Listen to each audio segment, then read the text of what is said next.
When an atheist professor boldly mocked Jesus Christ in front of Barron Trump, he thought he was about to deliver a crushing intellectual blow. But what happened next left the entire lecture hall in stunned silence. Was the professor truly prepared for the debate of his life? Stay tuned, because Barron's response didn't just challenge his argument, it completely dismantled it. But before we dive in, let me know in the comments, where are you watching from? Now, let's get into it. In the world of academia, where intellectual arrogance often overshadows open discourse, one moment stood out as a powerful reminder that faith and reason are not mutually exclusive. During a prestigious academic conference, Professor Richard Anderson, a well-known atheist and critic of religious belief, took the stage with his usual confidence. His lectures were infamous for mocking Christianity, and today he had his sights set on an unexpected target. As Anderson paced the stage, he began his attack, claiming that studies show an inverse correlation between intelligence and religious faith. With a smirk, he directed pointed remarks at Barron, implying that belief in God was a sign of intellectual weakness. The audience, filled with some of the brightest young minds in the country, waited to see how Barron would respond. But Barron Trump did not shrink under the pressure. Instead, he rose from his seat with calm confidence, meeting Anderson's gaze without flinching. His response was not emotional, nor was it defensive.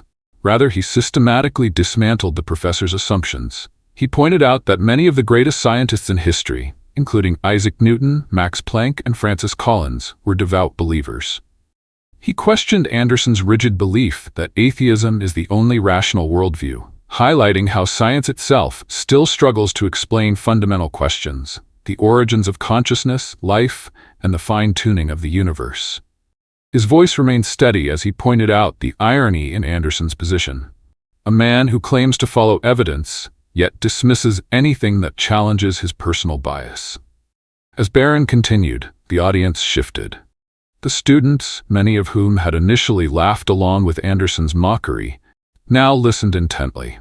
His arguments were not just about defending faith, but about exposing the flaws in Anderson's logic. He calmly pointed out that science and faith are not enemies but allies, with faith often providing the moral and philosophical framework that science alone cannot. The professor, who was used to intimidating students with his intellectual superiority, found himself at a loss for words. His usual sarcastic retorts fell flat as Barron posed a final, devastating question. Which requires more blind faith, believing in a divine creator or believing that nothing created everything? The silence that followed was deafening. Professor Anderson, for the first time in his career, had no response. His once confident demeanor faded as he realized the weight of Barron's words. The audience, once amused by Anderson's ridicule, erupted in admiration for Barron's composure and logic. Even those who had dismissed faith before now saw that belief in God was not a sign of ignorance but of deep contemplation. As Barron returned to his seat, the professor, visibly shaken, struggled to continue his lecture. That day, a powerful message was sent. True wisdom is not found in arrogance, but in the willingness to seek truth wherever it may lead. The lecture hall was packed with eager students, all anticipating another fiery performance from Professor Richard Anderson, a self-proclaimed champion of rationality and modern thinking.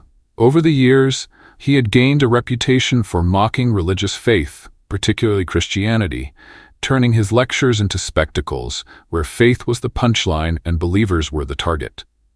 On this particular day, however, he was about to face an opponent he had not anticipated, Barron Trump.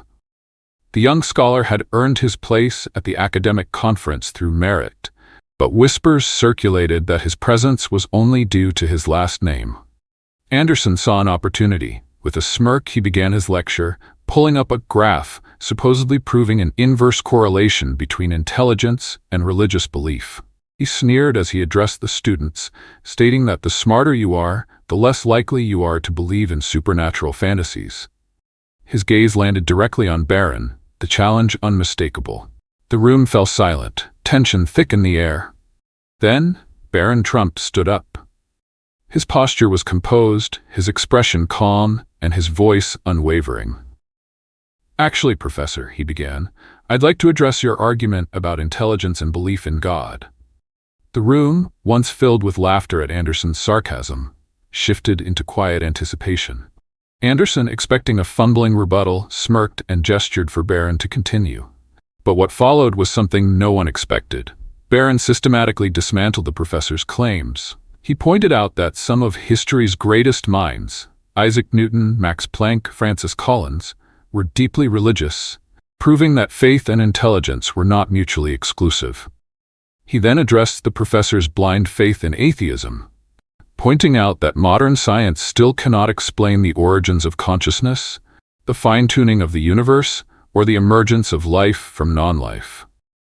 Isn't it ironic, Barron asked, that while you criticize faith, you yourself believe in things science has yet to explain?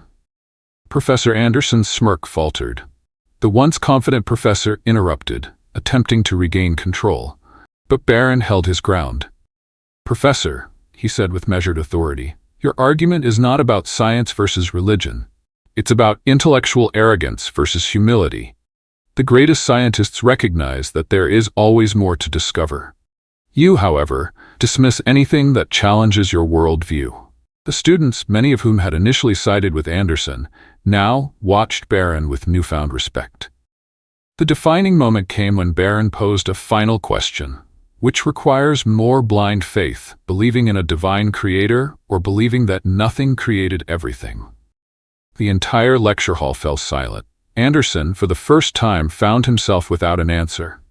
His intellectual dominance had been shattered, not through ridicule or mockery, but through calm reasoning and unwavering confidence. The professor, once so eager to debate, now struggled to form a coherent response. As Barron returned to his seat, the room erupted in quiet murmurs. Even students who had mocked faith before now saw it in a different light. Professor Anderson, visibly shaken, fumbled through the rest of his lecture, but his words no longer carried the weight they once did. That day, something remarkable had happened. A young man stood up to arrogance, proving that faith and reason are not enemies but allies in the pursuit of truth. The air in the lecture hall was thick with tension as Professor Richard Anderson, known for his relentless mockery of religious faith, prepared to launch into yet another attack on Christianity. A self-proclaimed intellectual superior, he thrived on ridiculing traditional beliefs, presenting himself as a warrior of modern thinking. Today, however, his target was Barron Trump, the young scholar who had earned his spot at the prestigious conference through academic excellence. Many whispered that he was only there because of his last name, but what happened next would silence all doubters. With a smug expression, Anderson paced across the stage, pausing for dramatic effect before pulling up a graph on the screen. Here, he said, gesturing to the data, is proof that as intelligence and education levels rise, religious belief declines. Simply put, the smarter you are, the less likely you are to believe in outdated fairy tales. He let his words hang in the air, then locked eyes with Barron, his smirk deepening. Of course, some students inherit their beliefs rather than think for themselves. The message was clear. The professor expected Barron to shrink under the weight of his intellectual attack, but he was gravely mistaken. Slowly, Barron rose from his seat. His movements were deliberate, his composure unshaken. The room fell silent, students holding their breath as he stepped forward. Then, in a voice calm and unwavering, he spoke. Professor, you claim that faith is a sign of intellectual weakness, yet some of the greatest minds in history, Newton, Einstein, Max Planck, Francis Collins, believed in God. Were they all intellectually inferior? A few students murmured in agreement, shifting uncomfortably as Anderson's smirk wavered. Before the professor could respond, Barron continued. You argue that science has disproven God, yet modern physics tells us that the universe is finely tuned for life. The odds of such precision occurring by random chance are astronomically low. Does that sound like an accident to you? The tension in the room grew thicker. Anderson's confidence visibly faltered, but he forced a scoff. You're simply appealing to the unknown, he snapped. Barron remained unfazed. Not at all, Professor. I'm acknowledging that science has limits, and it is intellectually dishonest to dismiss what we do not yet understand. If belief in God is a crutch for the weak, then why are you so threatened by it? Anderson opened his mouth, but failed to form a response. His usual sarcastic retorts no longer held power. The defining moment came when Barron posed one final question, which requires more blind faith: believing in a divine creator or believing that nothing created everything. The room fell into complete silence. Anderson's usual dominance over his audience had crumbled. He had built his career on intimidating students into silence, but today he was the one left speechless. As Barron returned to his seat, whispers spread throughout the room. Students who once mocked faith now saw it in a new light. Anderson, visibly shaken, stumbled through the rest of his lecture, but his authority had been shattered. That day, a young man's faith and reason stood stronger than arrogance and mockery, proving that true intellect is measured not by who shouts the loudest, but by who speaks the truth with courage. The air inside the grand lecture hall crackled with intellectual energy. Students and scholars gathered at the prestigious conference, eager to engage in heated debates and philosophical discussions. At the center of attention stood Professor Richard Anderson, a man known for his sharp tongue and open disdain for religious beliefs. For years, he had built his academic reputation on ridiculing faith, dismissing it as an outdated crutch for the weak-minded. Today, however, he was about to face an unexpected challenger: Barron Trump. From the moment Barron entered the room, whispers followed him. Many dismissed him as nothing more than the son of a powerful man, assuming his presence was a mere formality. But when Professor Anderson launched into his usual tirade against Christianity, mocking the existence of God in front of the audience, Barron Trump calmly rose from his seat. What happened next would leave the professor utterly speechless. Anderson began his lecture with his usual arrogance, pacing across the stage, pulling up data and charts. Studies consistently show, he announced, his voice dripping with confidence, that the smarter you are, the less likely you are to believe in superstitions like God. Faith is nothing more than a psychological weakness, a relic from a less enlightened time. He paused, scanning the audience, then smirked as his eyes locked onto Barron. Of course, some people inherit their beliefs rather than think critically for themselves. Laughter rippled through the hall, but Barron remained composed. Without hesitation, he stood up, buttoned his suit, and walked towards the stage. "Professor Anderson," he began, his voice steady and measured, "you argue that intelligence and faith are incompatible, but some of the greatest minds in history, Isaac Newton, Max Planck, Francis Collins, and even Albert Einstein, believed in God. Were they all intellectually inferior?" A murmur ran through the audience as Anderson's smirk faltered for the first time. But Barron wasn't done yet. "You claim that science has disproven God, yet modern physics tells us that the universe is precisely tuned for life. The fundamental constants of nature, gravity, electromagnetism, nuclear forces, are balanced in a way that makes life possible. The odds of this happening by pure chance are beyond comprehension. Does that sound like an accident to you?" Professor Anderson scoffed, though his confidence had noticeably diminished. "Ah, the old fine-tuning argument," he sneered. "Typical religious fallback when faced with logic." Barron didn't flinch. "On the contrary, I'm presenting logic. You claim to follow evidence, yet you dismiss anything that challenges your own intellectual bias. If religious belief is just a psychological crutch, why does research consistently show that people of faith experience higher levels of happiness, lower stress, and stronger resilience?" Anderson's expression tightened. "Correlation doesn't equal causation." "Exactly," Barron replied. "Yet you had no issue using correlation when it suited your argument about IQ and religion. That, professor, is intellectual dishonesty." The room fell into stunned silence. And then came the final blow. Barron turned to face the professor directly. "Let me ask you a simple question," he said, his voice calm but firm. "Which requires more blind faith, believing in a divine creator or believing that nothing created everything?" Anderson froze. His mouth opened, then closed, but no words came out. The students, who had once laughed at Barron, now watched in awe. As Barron returned to his seat, the hall remained silent, save for the hushed whispers of students grappling with what they had just witnessed. For the first time in his career, Professor Anderson had no answer. Arrogance had met truth, and truth had won. The lecture hall was filled with an air of intellectual superiority, as students eagerly anticipated another of Professor Richard Anderson's infamous lectures. For years, Anderson had made a career out of publicly ridiculing faith, presenting himself as a champion of rationality while mocking those who dared to believe in God. His lectures were more like performances, filled with cutting remarks and sarcastic jabs aimed at traditional values. But today, his confidence would be tested like never before. As he began his speech, Anderson's voice carried his usual arrogance.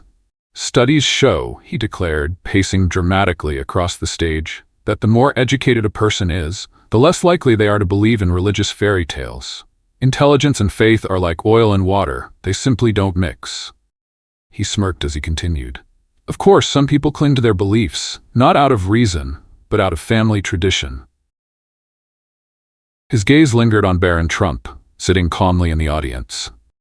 A few students chuckled, but Barron didn't react. Then, without hesitation, Barron stood up. His voice was clear and steady as he addressed the professor. "You claim that intelligence and faith are incompatible, yet some of history's greatest minds, Newton, Planck, and even Einstein, believed in God. Were they all intellectually inferior?" The room fell silent as Anderson's smirk flickered for the first time. Undeterred, Barron continued, "You ridicule faith, yet modern physics itself proves that our universe is precisely fine-tuned for life. The odds of this happening by random chance are nearly impossible. Does that sound like an accident to you?" Anderson scoffed, clearly uncomfortable. "Ah, the fine-tuning argument. A convenient excuse for people who fear logic." Barron didn't flinch. "Fear of logic or rejection of evidence? You say faith is a crutch, yet research consistently shows that people of faith experience greater resilience, stronger communities, and better mental health. Can you explain why?" Anderson's confidence began to waver. "Correlation doesn't equal causation," he muttered. "Exactly," Barron replied smoothly. "Yet, you used correlation when it suited your argument about IQ and religion. That's not science, it's bias." The professor had no response. Barron took one final step forward. "Let me ask you one thing, Professor. Which requires more blind faith, believing in a creator or believing that nothing created everything?" Anderson froze. The hall fell into stunned silence. For the first time, the professor had no answer. Mockery had met reason, and reason had won. The tension in the prestigious lecture hall was palpable as students gathered for what they expected to be another intellectually charged session led by Professor Richard Anderson. Known for his sharp wit and relentless mockery of faith, Anderson took pride in dismantling religious beliefs under the guise of intellectual discourse. His lectures were more than just lessons. They were performances, carefully crafted to humiliate those who believed in God. But today, he would meet an unexpected challenger, Barron Trump. As Anderson began, his tone was filled with thinly veiled arrogance. "Studies show an inverse correlation between intelligence and religious belief," he declared, gesturing toward a graph on the screen. "In simpler terms, the smarter you are, the less likely you are to believe in ancient fairy tales." A few students chuckled, while others glanced around uncomfortably. Anderson's eyes locked onto Barron, a smirk playing at the corners of his lips. "And yet," he continued, "some people, despite access to modern education, still cling to outdated superstitions." Barron Trump did not flinch. Instead, he slowly stood up, his presence commanding attention. "Professor," he said calmly, his voice clear and steady, "you speak of intelligence, yet some of the greatest minds in history, Isaac Newton, Max Planck, and Francis Collins, were men of faith. Were they all intellectually inferior?" A murmur rippled through the room. Anderson's smirk wavered. Undeterred, Barron continued, "You ridicule faith while ignoring the reality that science itself points to order and fine-tuning in the universe. The odds of our world existing as it does by mere chance are astronomically low. Isn't it ironic that modern physics and cosmology increasingly suggest an intelligent design?" Anderson scoffed. "Ah, the fine-tuning fallacy. a convenient excuse for those who fear rational thought. Barron remained composed. Fear of logic or willful rejection of evidence? He took a step forward. You claim faith is a crutch for the weak, yet studies show that religious individuals often exhibit greater resilience, stronger mental health, and deeper life satisfaction. How do you explain that? Anderson shifted uncomfortably. Correlation isn't causation, he muttered. Barron's response was swift and precise. Then why did you use correlation to imply religious believers are less intelligent? Isn't that intellectual dishonesty? Silence gripped the room. Anderson opened his mouth, but no words came out. Barron took a final step toward the podium. Tell me, Professor, what requires more blind faith, believing in an intelligent creator, or believing that nothing created everything? Anders froze. His confidence shattered. The once smug professor was now speechless. For the first time, mockery had met reason, and reason had won. The air inside the prestigious lecture hall was charged with anticipation as students settled into their seats, eager for another provocative lecture by Professor Richard Anderson. Known for his sharp intellect and even sharper tongue, Anderson relished opportunities to ridicule traditional values, particularly faith in God. His lectures often turned into performances, where he would systematically mock religious beliefs, ensuring that anyone who dared to disagree was left humiliated. Today, however, he would encounter an unexpected opponent, Barron Trump. As the professor paced the front of the room, he launched into his usual attack. You know, he began, his voice dripping with condescension, one fascinating trend among intelligent people is that the smarter they become, the less likely they are to believe in ancient myths. He clicked to a slide featuring a declining graph, supposedly showing the correlation between higher education and declining religious belief. Faith is merely a comfort mechanism for those too afraid to accept reality, he declared, his gaze settling on Barron Trump. Barron, who had been listening intently, did not flinch. Instead, he calmly rose from his seat. Professor, his voice carrying a quiet strength, are you suggesting that brilliant scientists like Isaac Newton, Max Planck, and Francis Collins, who were men of deep faith, were all intellectually inferior? A ripple of surprise spread through the room. Anderson's smirk faltered, but he quickly regained his composure. Ah, the classic appeal to authority, he scoffed. Newton and Planck lived in less enlightened times. Science has since outgrown the need for religious explanations. Barron took a measured step forward. Interesting. You claim that science has moved past faith, yet some of the most renowned modern scientists, including physicists, mathematicians, and medical researchers, still believe in God. Why? Because the more they study the intricacies of the universe, the more they recognize a higher intelligence at work. Anderson scoffed again, but the students leaned in, intrigued by Barron's composed counter-argument. You call faith a crutch, yet numerous studies show that religious individuals have greater mental resilience, stronger communities, and longer life expectancies. If religion is a mere fantasy, why does it so often correlate with human flourishing? Barron continued. The professor shifted uncomfortably. Correlation isn't causation, he muttered. Barron didn't miss a beat. Exactly. Yet you used correlation to suggest religious people are less intelligent. Isn't that selective reasoning? A murmur of agreement spread through the audience. Anderson's confidence visibly cracked. Barron delivered his final blow. Professor, let me ask you, what requires more blind faith? Believing in an intelligent creator or believing that nothing created everything? Anderson froze, his face reddening. For the first time in his career, he had no response. Silence hung in the air as the students, for the first time, witnessed arrogance collapse under the weight of truth. The power of humility and open-mindedness. Life has a way of teaching us lessons when we least expect them, often through challenges that test our beliefs and convictions.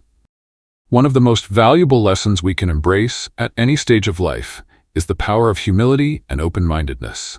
True wisdom does not come from mocking others' beliefs or dismissing different perspectives, but from listening, learning, and acknowledging that we do not have all the answers. For older generations, this lesson is especially meaningful. The world changes rapidly, and younger people often assume they have all the answers, forgetting that experience brings a depth of understanding that no classroom or book can replace. At the same time, seniors can also benefit from keeping an open mind, allowing for discussions that bridge generational gaps rather than widen them.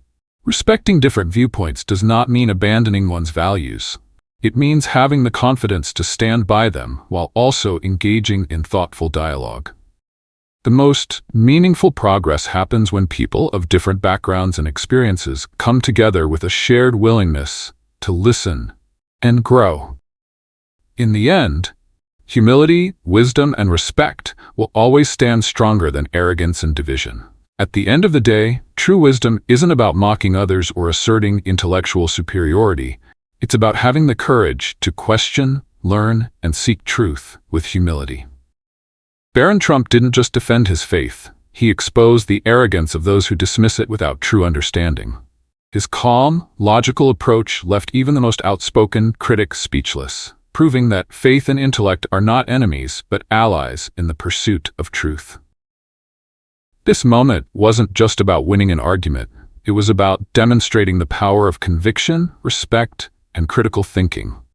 And perhaps most importantly, it served as a reminder that true strength isn't found in tearing others down, but in standing firm in what you believe, with both reason and grace. If this story inspired you, don't forget to like, share, and subscribe for more powerful moments that celebrate faith, wisdom, and the values that make us strong. God bless you, and God bless America.